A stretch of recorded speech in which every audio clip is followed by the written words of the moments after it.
Welcome back to my channel more चैनलলৈ আপোনালোকক পুনৰবাৰ স্বাগতম জনাইছো মই অলি আজি মই আপোনালোকৰ ওচৰত এটি ৰেচিপি লৈ আহিছো আৰু এই ৰেচিপিটো আপোনালোকে জানে প্ৰেছাৰ কুকাৰত বনোৱা অতি সহজভাৱে লোকেল মুৰ্গীৰ জোল যেহেতু আপোনালোকে জানে তথাপিও মই ভাবিলো যে মই মোৰ ষ্টাইলত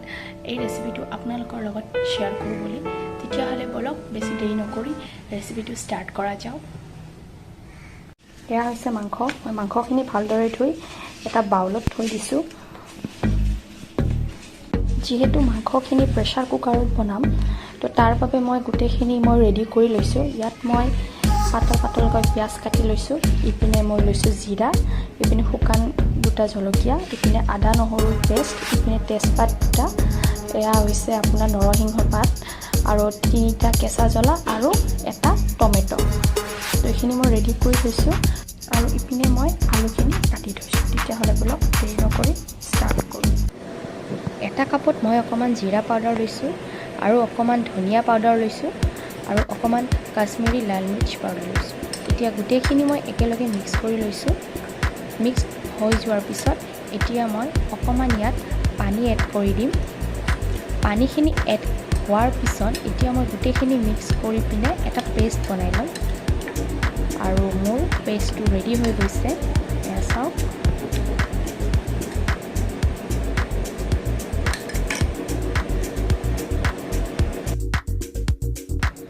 এতিয়া কুকাৰত অলপমান তেল দি পিনে তেলখিনি গৰম হ'বলৈ দিছো আৰু ইয়াত মই কাটি থোৱা আলুখিনি ফ্ৰাই কৰি লম এতিয়া ইয়াত অকমান নিমখ এড কৰিছো আৰু অকমান হালধি গুৰি এড কৰিছো এতিয়া গুটেখিনি একেলগে মিক্স কৰি দিছো আৰু অকমান লো ফ্লেমত আলুখিনি সিজিবলৈ দিছো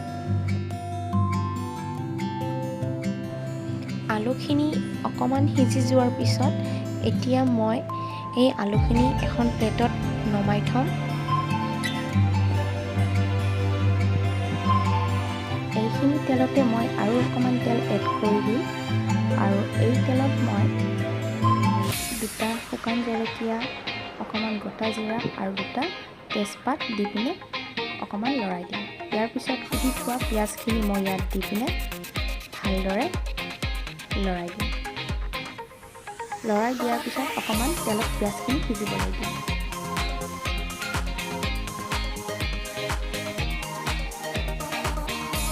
পিয়াজখিনি সিজাৰ পিছত ইয়াত মই আদা নহৰুৰ পেষ্টখিনি দি দিম আৰু গোটেইখিনি একেলগে মিক্স কৰি ভালদৰে লৰাই দিম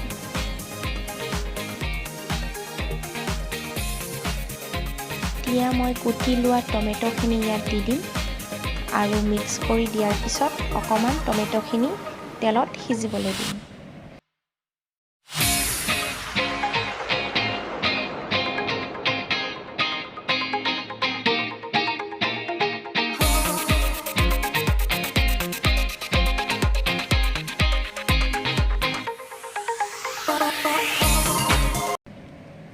টমেটোখিনি সিজি যোৱাৰ পিছত ইয়াত মই গোটেই মাংসখিনি এড কৰি দিম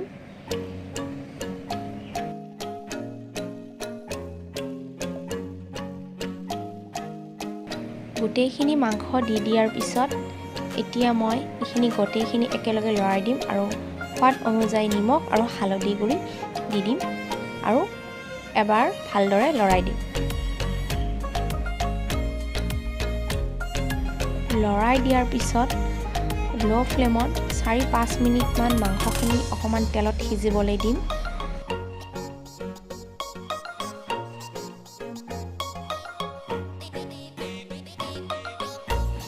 ঢাকনিখন গুচাই দিয়াৰ পিছত এতিয়া মই মাংসখিনি আৰু এবাৰ ভালদৰে লৰাই দিম লৰাই দিয়াৰ পিছত এতিয়া মই বনাই থোৱা পেষ্টখিনি ইয়াত মই গোটেইখিনি দি দিম তাৰ পিছত আৰু এবাৰ গোটেইখিনি একেলগে মিক্স কৰি লৰাই দিম আকৌ এই মিনিটমান ঢাকন দি পিনে ঢাকনিখন গুচাই দিম আৰু মাংসখিনি অকণমান লৰাই দিম যিহেতু মাংসখিনিত গোটেইখিনি মছলাখিনি সোমাই গৈছে এতিয়া মাংসখিনিত পানী এড কৰি দিম।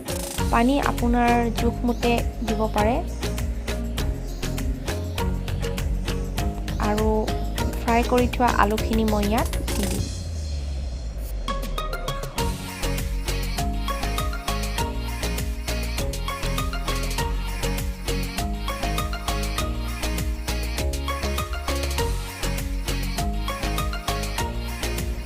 এতিয়া মই দিম এভাৰেষ্টৰ চিকেন মছলা, ইয়াত অকণমান দি দিম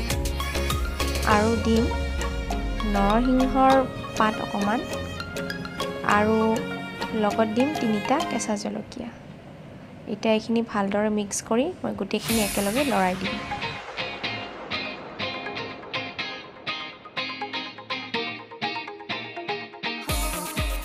এতিয়া ঢাকনিখন মই ইয়াত মাৰি দিম ভালদৰে আৰু 2টা হুইচেল অহালৈকে ৱেইট কৰিম। 2টা হুইচেল অহাৰ পিছত মই গেছটো এতিয়া অফ কৰি দিম আৰু প্ৰেছাৰ কুকাৰৰ ভাপ নোযোৱালৈকে মই ৱেইট কৰিম। প্ৰেছাৰ কুকাৰৰ ঢাকনখন খুলি যোৱাৰ পিছত এতিয়া মই মাংসখিনি অকণমান লৰাই দিম। চাওক কি ধুনীয়া এটা কালাৰ হৈছে আৰু বিৰাট ধুনীয়া এটা স্মেল আহিছে, খাওঁ খাওঁ লাগি গৈছে। এতিয়া বলক বাটিত ছাৰ্ভ কৰিলোঁ। ফাইনেলি হৈ গ'ল অতি সহজভাৱে বনোৱা লোকেল মুৰ্গীৰ জোল। যদি আপোনালোকক এই ভিডিঅ'টি ভাল লাগিছে তেতিয়াহ'লে লাইক, শ্বেয়াৰ, কমেণ্ট আৰু লগতে ছাবস্ক্ৰাইব কৰি দিব।